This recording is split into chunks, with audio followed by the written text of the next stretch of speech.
सबसे पहले आप सभी को 15 अगस्त की बहुत बहुत बधाई। और दूसरी बधाई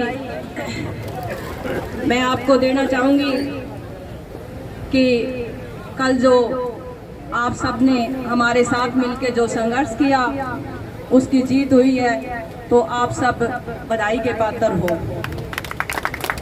और जो भी मेरे किसान भाई यहाँ पहुँचे हैं मैं उनका बहुत बहुत धन्यवाद और अभिनंदन करना चाहूँगी। और मेरी मातृशक्ति यहाँ पहुँची है उसका भी मैं बहुत बहुत धन्यवाद और अभिनंदन करती हूँ।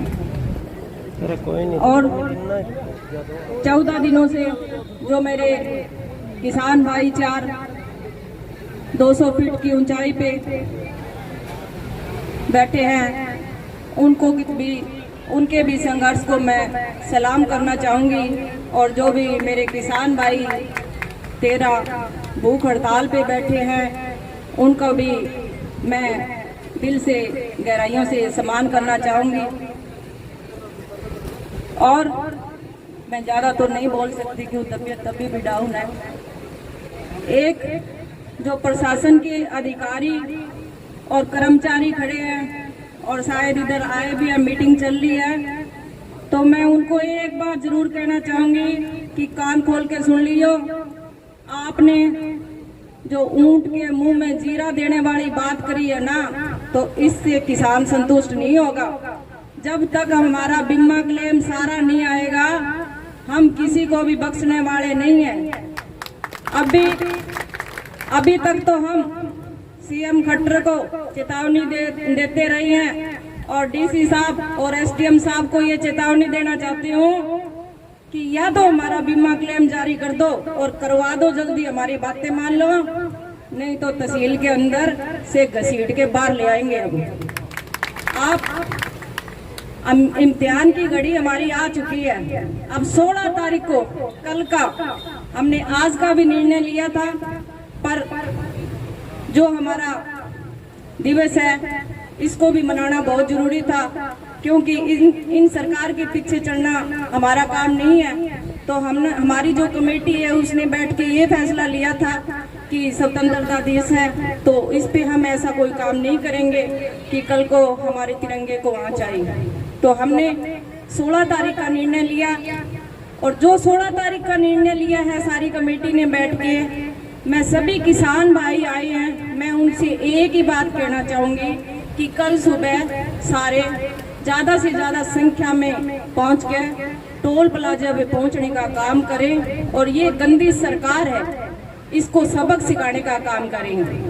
और इस सरकार को और खट्टर को ये चेतावनी भी देना चाहती हूँ कि एक टोल रोकने से काम नहीं चलेगा। ये हमारी तरफ से चेतावनी है कि एक टोल तो कल जाम हो रहा है, हम पूरा चक्का जाम करने का काम कर देंगे। या तो हमारी बातें मान लो, नहीं तो पूरा का पूरा चक्का जाम होगा और सारे टोल पूरे हरियाणा और प्रदेश के अंदर रोक लिए जाएंगे। किसान इतना कमजोर नहीं है, आप किसान का इम्तिहान ना लो। तो मैं इस सरकार को यही चेतावनी देना चाहती हूँ कि सोच लो, फिर भी किसान अपने पे आ गया तो किसी को भी बख्शेगा नहीं। और जो मेरी महिला शक्ति बैठी है मैं इनको भी कहना चाहूंगी कि कल आप ज्यादा से ज्यादा संख्या में यहाँ पहुँचने का काम करें। फिर भी हमारे किसान भाइयों को टोल पे जरूरत पड़ी तो हम सारी यहाँ से इकट्ठी होके उस टोल प्लाजा को रोकने का हम भी काम करेंगे, क्योंकि आज के दिन महिला शक्ति है जो वो किसी से कम नहीं है। आपने देखा भी होगा, अभी भाई साहब ने प्रोग्राम दिखाया है कि बेटी बचाओ बेटी पढ़ाओ, तो ये बेटियां आज 13 दिन से इस धरने पे आ रही है। एक मिसाल है, हमारी नारी शक्ति भी कोई पुरुषों से कम नहीं है, क्योंकि आज नारी शक्ति पुरुषों से अधिक ज्यादा संख्या में यहाँ पहुँचने का काम कर रही है। तो मैं सरकार को यही कहती हूँ कि जब नारी शक्ति धरने पर पहुँच जाती है तो वो किसी को बख्शने वाली नहीं है। तो आप जो फैसला ले रहे हो वो सोच समझ के ले लेना, नहीं तो किसान और नारी शक्ति अपने पे आ गई तो घर चलाना भी जानती है, तो वो तुम्हारा सियासन हलाना भी जानती है। तो हम खट्टर सरकार को बख्शेंगे नहीं। धन्यवाद। किसान मजदूर एकता जिंदाबाद, किसान मजदूर एकता जिंदाबाद, नारी शक्ति जिंदाबाद, नारी शक्ति जिंदाबाद। मोदी तेरी कब्र खुदेगी,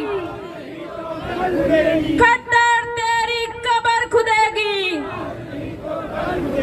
किसान भाइयों, या तो हमें कल साथ लेके चलना और या अकेले जाओ तो पीछे मत हटना। मैं आपको एक ही बात कहती हूँ, पीछे ना हटियो, आर पार की लड़ाई लड़के ही और जीत के ही वापस आइयो। धन्यवाद।